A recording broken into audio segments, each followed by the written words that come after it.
taught me the meaning of unconditional love from the very beginning. When my sister was hit by a car, the person that hit her,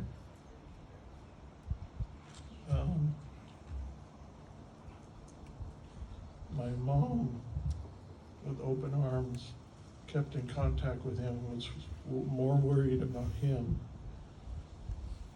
and his happiness than she was about her child. And that's the way she was, you know. I saw my sister got hit by that car when I was 5. Me and her used to play hide and go seek. And she hid in the closet all the time. So I found her every time. It was easy. So after the accident, I went to that closet, and I don't know, I was 5, I don't know how long I was in there, but I was in there for a while. And my mom was 8 months pregnant or something like that.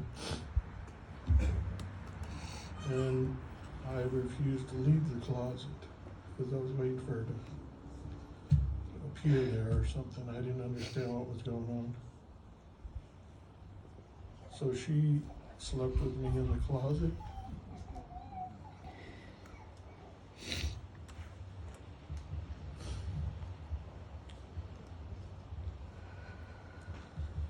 And I can tell you incident after incident that my mother was there when I needed her.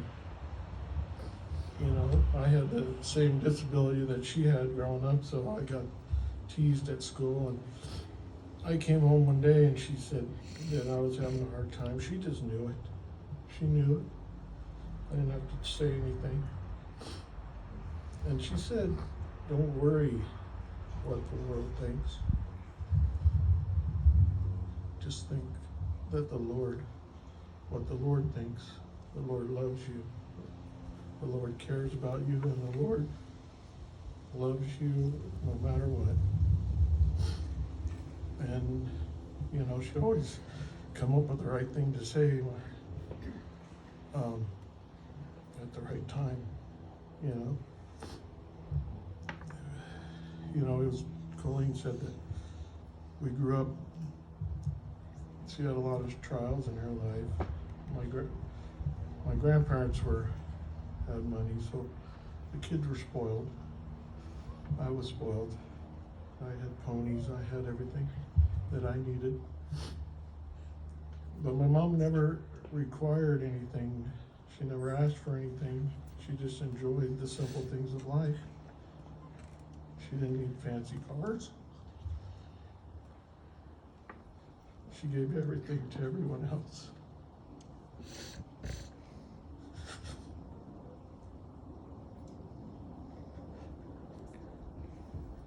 Even when I wrecked her cars,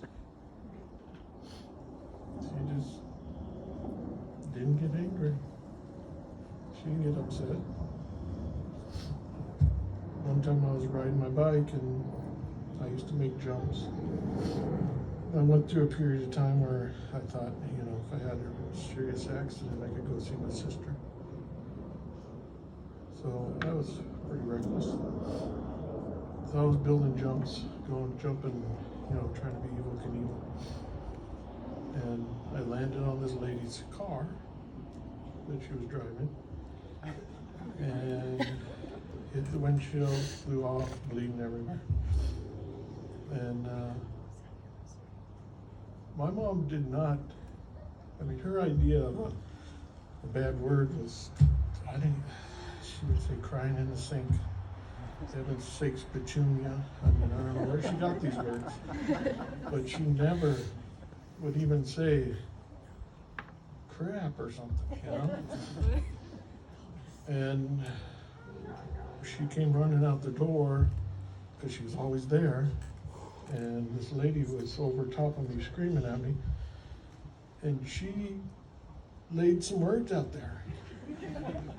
And I looked at her and all my pain went away. I was trying to figure out who this person was, because my mom didn't talk like that. But, you know, it's things like that that, you know,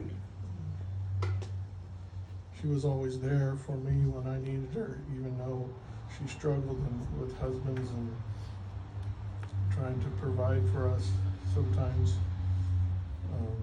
She always had unwavering faith in the gospel.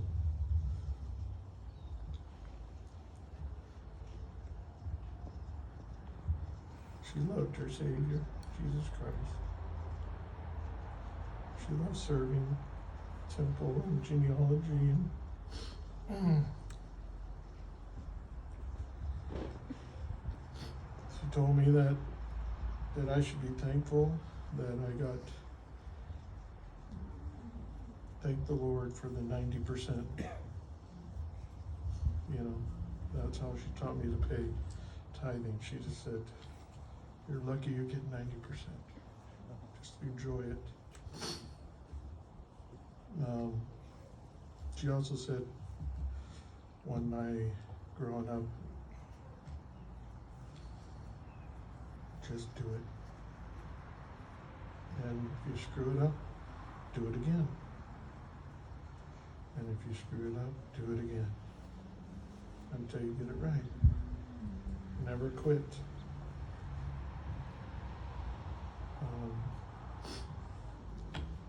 We used to have popcorn Friday night. That's where she just said, I'm not cooking tonight, we're watching movies and having popcorn. So we look forward to that night. She did, you know, she was living here for 15 years, and it was awesome because I got to see her every day, got to spend time with her, she got to spend time with her grandkids. And when she was living, you know, after her divorce, the second divorce, her husband discouraged her from drawing,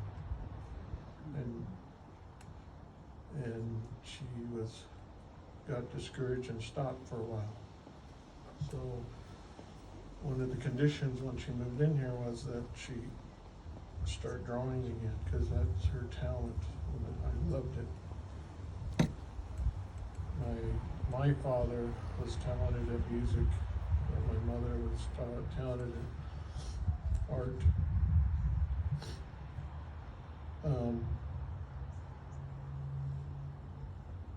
We used to build things together. We used to garden together.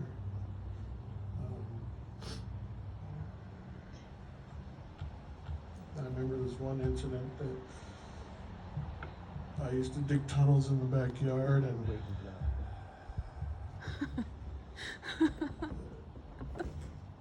one caved in on me, and I couldn't get out.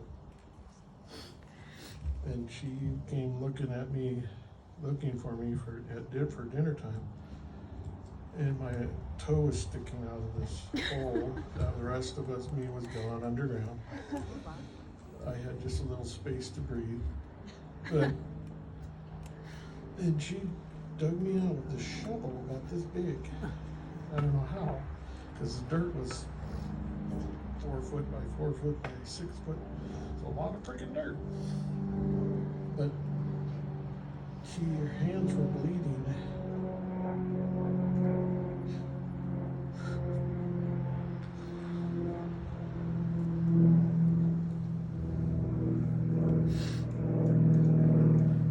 And she wasn't done, but she got me out of there.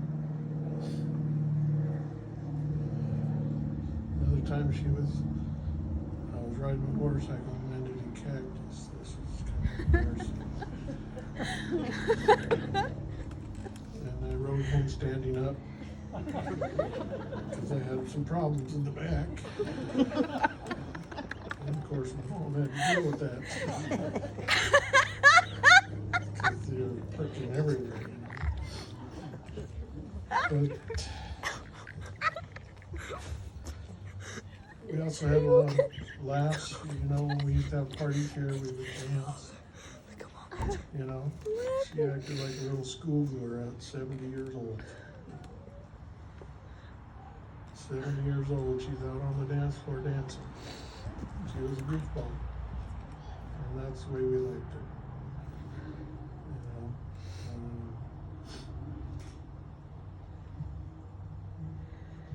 But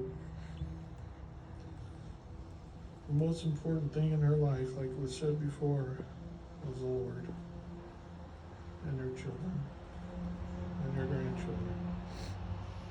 And right before she was always worried about me, but right before she died, she's like, I'm worried about